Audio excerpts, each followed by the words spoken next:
Hello everyone, so today we are diving into another exciting project. We'll be looking at decision trees and random forest. As always, before you start your project, it's always good to have a set of objectives, but I'm not going to mention them in this video. We'll just see them through as we go on. So as always, the first step is to import the necessary libraries that we are going to use for this project. After that, we import our dataset, which is housing data. I got it from Kaggle as well. Then, as always, it's always good to get view your data head so that you can see whether the data you've loaded for analysis is indeed the one you're supposed to work with. So I had to drop some columns, that is date and ID, because they were, for me, they were not essential in my analysis, because I cannot, you see, you cannot do EDA with date and ID. You cannot have the mean date, the mean ID, the maximum ID. So there's very little insight you can get from date and ID according to this project. So as I was doing my analysis, I came through okay, an entry where the bedrooms was the number of bedrooms were 33. So I wondered, like, what kind of house was 33, and when I was doing the price analysis, and it had a very low price, and you're expecting that the more the number of bedrooms, then the higher the price of the house. So that showed me that there was some discrepancy in that entry. So when I came to and check the number of entries, it was only one. So I can do away with it because it will not have much effect on analysis of the data. So I had to do away with it so that it cannot draw bad conclusions. So this is the data without the entry 33. And then now one of the most prior steps is to check the missing values in your dataset. And for my dataset, it's so clean, happy. There are no missing values. Again, and next is to get your summary statistics. So this is the number of entries, the mean price, standard deviation, the minimum price in your dataset, the first quartile, the second quartile or the median, then the third quartile, and the maximum price from your dataset. And you can extend through all the other variables as well. Okay, next is to understand the distribution of your variables. So as you can see here, the distribution of prices are skewed, kind of skewed. The bedrooms are categorical, and then the bathrooms as well, categorical. You can have 0 bathrooms, 1 bathroom, 2 bathrooms, and so forth and so forth. And then the square feet living, the distribution of the square feet living is skewed as well. It's not normal. Distribution of the square feet lot as well, not normal, and so forth and so forth. Then we can see for our data set, most if not all the variables are skewed, and so yeah, most of our variables are skewed, but that should not be a problem in our modeling, because decision trees and random forest does not assume that our data is normal, but it's always good to work with normal data. But for our case, we're not going to do any transformation, because the model it's not a requirement of the model. Next, so this one was one of my objectives, is to know the average price by number of bedrooms. So the average, we can see houses with 0 bedrooms, the average price is 409.5 thousand, most probably dollars. And then the houses is 1 bedroom, is 370,000, and from our bar chart you can see that a house with 8 bedrooms costs around 1.105 million. And this can be depending on several factors. You can have, maybe it's the location of the house, and so forth and so forth. Maybe materials that were used to build the house. There are so many factors that will influence the number of the house with 8 bedrooms to have 1.105 million, and a house with 11 bedrooms to have an average price of 503,000. Very, very many factors. But from our data, houses with 8 bedrooms have higher a high average price. And then my second objective was to get the average house prices by number of floors.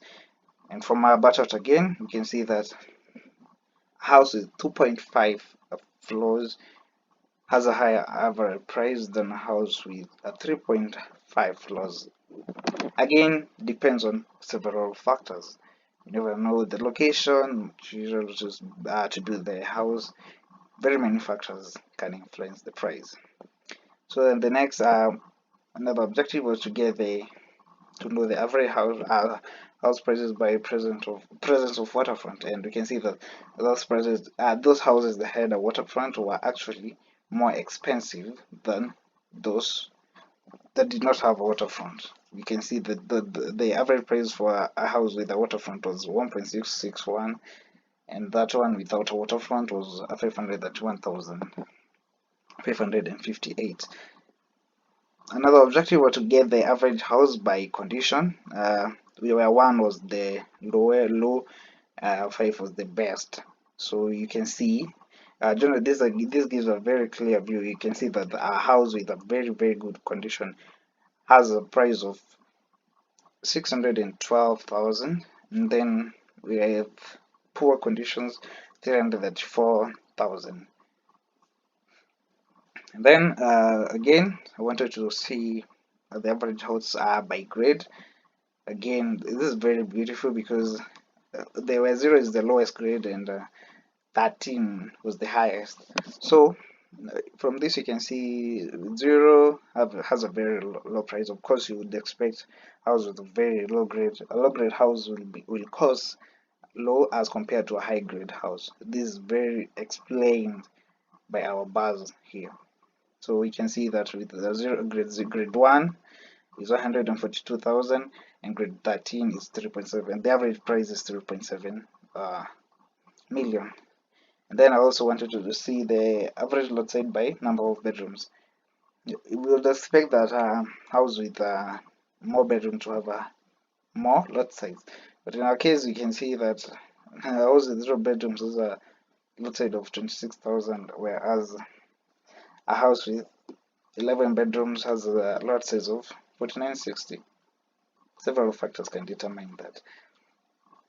Okay, next I wanted to see the number of properties per our dataset contained zip codes, but I now converted those zip codes into the actual area they represent, so that I can know the number of properties by the location. So, and as you can see, Seattle had the most number of properties, followed by Maple Valley, Seattle Green Lake, and then the third one was Seattle Wedgwood, and then the last one was Medina. Second last was Burain with 57 properties, Medina with 50 properties, and so forth. So this is just a glimpse of the table. We actually have around 70 should I say CPs, or I had 70 zip codes. So yeah, 70 locations I can say, and those were the counts per location: 600 for Seattle, Green Lake, and so forth and so forth. So next, because this is a decision tree, I wanted to categorize my dependent variable. The variable that I want to predict is the price. I want to see whether the price is high or low. So I had to divide it into 2, and if I go back up here, I can see that the mean for the price, the mean is 554,000 or 540,000. So what I did, for houses greater than 500,000, for houses greater than 500,000, that's a high price, and less than 500,000, that's a low price. Again, so that's how I created. So you can see the price category, it's either 0 for low or 1 for a high price house.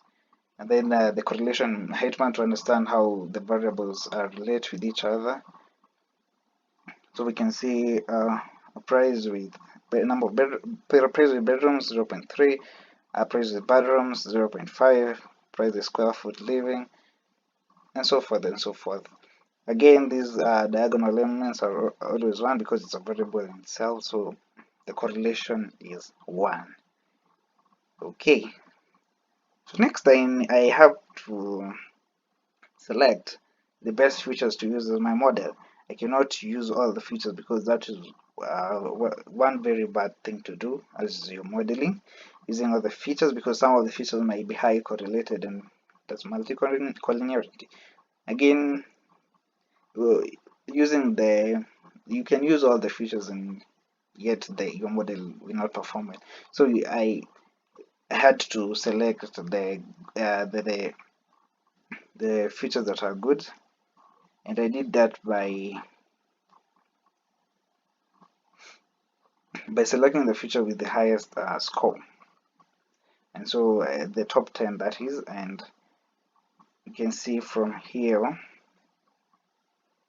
so I guess there are, so you can see the grade, square foot living, square foot, and so forth. The top 10 are actually, you can count them from the top over there. Now it's time to model. It's time to select my independent variable. That are the variables that predict whether the price of a house is high or low. So the X selected is again X top features. So which are the first 10? Again, so I had already declared my Y here. So which is the price category, which is the dependent which is the variable that is being predicted. So doing the training and splitting my data into train and test, and from my decision tree model, these are the scores, and you can see that my model had an accuracy of 0.85, which is 85%. So the reason I did both the decision and the random forest was because random forest tends to perform more better than the decision tree. So according to, but then from the random forest model, we can see that the accuracy is now 0.90, which is very good. So we can see that the random forest actually performs better than the decision tree.